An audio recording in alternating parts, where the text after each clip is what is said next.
नमस्कार दोस्तों, मैं हूं मनोज कुमार गुप्ता। आप देख रहे हैं मेरे चैनल को। इसका नाम है रेगुलर क्लासेस फॉर अकाउंट। सामने आपको दिख रही है इनकम टैक्स की बुक HC बलोत्रा वाली, और चैप्टर चल रहा है रेजिडेंस एंड टैक्स लायबिलिटी, और क्वेश्चन नंबर चलाएगा 20 क्वेश्चन आप यहाँ देख रहे होंगे।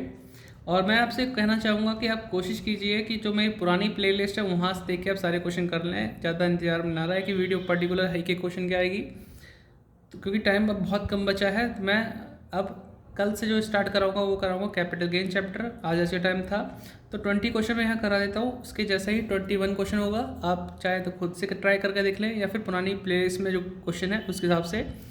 और अगर आपको लगता है डेट फाइंड आउट करने में कोई दिक्कत हो रही है, जैसे कोई रेजिडेंट है या नॉट आउट नहीं रेजिडेंट है क्या है, तो आप डेट को नई डेट के अकॉर्डिंग चेंजेस करके आप उसे भी कर सकते हैं। थोड़ी सी मेहनत अब आपको करनी पड़ेगी, इसलिए पुरानी प्लेलिस्ट जरूर चेक कर लेना, ठीक है। तो अभी मैं 20 क्वेश्चन कराऊंगा, लेकिन जो इसके स्टार्टिंग क्वेश्चन 1 से लेकर 10 तक वो भी आप पुरानी प्लेलिस्ट से कर सकते हैं, क्योंकि मेरी बच्ची ने भी वीडियो देख के कर लिए हैं, तो आप भी कर सकते हैं, ठीक है। तो मैं 20 क्वेश्चन को पढ़ाता हूँ पास से। यही क्वेश्चन इस वीडियो का आएगा, बाकी का आप खुद से करें उस वीडियो में से देख के जो पुरानी प्लेलिस्ट है, ठीक है। बाकी किसी को अगर चैनल की हेल्प वगैरह करनी हो तो डिस्क्रिप्शन में कुछ लिखा है, पढ़ लेना, ठीक है। मिलते नेक्स्ट वीडियो। अरे मिलते कहाँ से, मैं बोल दिया, अभी यहाँ पे आ जाएंगे। क्वेश्चन नंबर है 20। वो हो जाता, मैं एडिटिंग नहीं करूँगा इसलिए सीधे से डाल दूँगा। तो Aditi went first time out of India to Japan on 10 December 2016। She came back to India from Japan on 1 April 2018।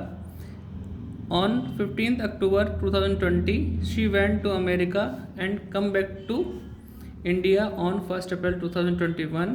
In the previous year, 2022-23, she was in India only 62 days. ठीक है। She has the following income in the previous year 2022-23. Capital gain first point रखा है, capital gain on the sale of property received in India 4.5 lakh. The property is situated in Japan. 50% of capital gain was sent to Japan, Japan में भेज दिया। ये capital gain जो हुआ India से हुआ था, तीनों में आना चाहिए, ठीक है। 50% सेंड किया, उससे कोई मतलब नहीं है। Income from house property situated in Japan 2,52,000। 50% was received in India and remaining was deposited there. तो आधा इंडिया मिला, बाकी बाहर का बाहर ही रह गया। तो आधा जो इंडिया मिला तीनों में आएगा, बाकी आधा फर्स्ट वाले में आएगा। Profit of business situated in America 8,40,000। This business was control from India. Control from India है तो मतलब समझ जाओ पहले 2 में यस होगा। Dividend from American company 2.5 lakh. Of this 40% was received in India and reminder in Japan. बाकी बचा वो जापान मिला। तो इस अमाउंट का भी 40% इंडिया मिला, तो बाकी इस अमाउंट का जो निकालेंगे 40% वो तीनों में दिखाएंगे, बाकी बचा हुआ एक में आएगा। You are required to compute the residential status of Aditi for the previous year 2022-23 and on the basis of residential status compute her gross total income. निकालो, कैसे निकालते हैं। तो इसका सॉल्यूशन दिखाता हूँ क्वेश्चन नंबर 20 का, ठीक है। इसी तरह करना बाकी क्वेश्चन भी। तो क्वेश्चन आपने देख लिया है और इसमें बताते हैं आपको। तो अदिति फर्स्ट टाइम जो इंडिया से बाहर जापान में गई थी 10 दिसंबर 2016 में गई थी। 10 दिसंबर 2016, ठीक है। और उसके साथ अगर देखा जाए 15-16 की बात की जाए तो 15-16 में वो रेजिडेंट हैं, इंडिया में रही हैं। 16-17 की बात की जाए तो स्टे इन इंडिया वो कितने दिन रही है उसके बारे में जानकारी यहाँ पे लिखी गई है, ठीक है। तो अगर बात करें तो ये 30 दिन कहाँ से आए हैं, तो यहाँ पर जो आपको दिख रहा है 30 दिन, ये कहाँ से आए हैं। 16-17 की जो स्टार्टिंग होती है अप्रैल से मार्च तक होती है, अप्रैल से स्टार्ट मार्च 2017 तक। और पहली बार अदिति जो 2016 में गई थी 10 दिसंबर को गई थी, तो दिसंबर जाने से पहले, बाहर जाने से पहले वो अप्रैल से लेकर दिसंबर तक तो इंडिया में रही हैं।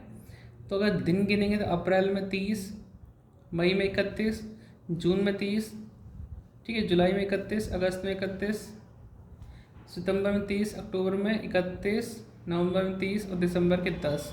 तो इस तरीके से टोटल 254 डेज़ वो इंडिया में रही हैं, तो यानी वो रेजिडेंट कहलाई हैं उस साल के हिसाब से। ऐसी पर्टिकुलर हमने गिनते रहे, जब जब वो इंडिया में रही हो तो उसमें लिख दिया कि कौन सी कंडीशन उनकी। 17-18 में वो इंडिया में नहीं थी तो नील लिख के और वो नॉन रेजिडेंट डाल दिया। 18-19 में वो 365 दिन रही हैं। बाकी आप इसे काउंट करते रहना, आप इसे नोट डाउन भी कर लेना साथ साथ, है ना। तो 18-19 में वो रही थी। अब उसको पता कैसे चलता है कि कब तक वो इंडिया में रही हैं, तो क्योंकि वो लौट के आई थी 1 अप्रैल 2018 में और दोबारा गई हैं 15 अक्टूबर 2020 को गई हैं बाहर। तो 18-19 इंडिया में, 19-20 इंडिया में, 20-21 में बीच में वो चली गई बाहर। कब चली गई थी? 15 अक्टूबर को। तो 15 अक्टूबर से तो पहले पहले रही थी। तो अप्रैल से वही गिनना शुरू करो। अप्रैल में 30, मई की 31, जून के 30, जुलाई के 31, अगस्त के 31, सितंबर के 30 और उसके बाद अक्टूबर के 15। तो यहाँ तक तो वो इंडिया में रही थी। फिर उसके बाद कब आई वापस? 1 अप्रैल 2021 को आई थी। ठीक है, तो यहाँ तक हमने इसमें गिन ली 198 दिन। ये भी हमारी बेसिक कंडीशन कंप्लीट करती है। यहाँ पे रेजिडेंट कहलाएगी। 21-22 में अगर देखते हैं तो 1 अप्रैल को 21 में आई हैं और इन प्रीवियस 22-23 में रही हैं। 21-22 में वो इंडिया में ही रही पूरा फुल ईयर, तो इसलिए रेजिडेंट हमने यहाँ लिख दिया, नोट डाउन कर लेना। और 22-23 में वो सिर्फ 62 डेज़ रही हैं, तो भी रेजिडेंट हैं, क्योंकि हमें पता है कि बेसिक कंडीशन हमारी 2 होती है, 182 डेज़ या फिर 60 डेज़ वाली। ठीक है, प्रीवियस ईयर में 60 डेज़ या 182 डेज़ रहना चाहिए।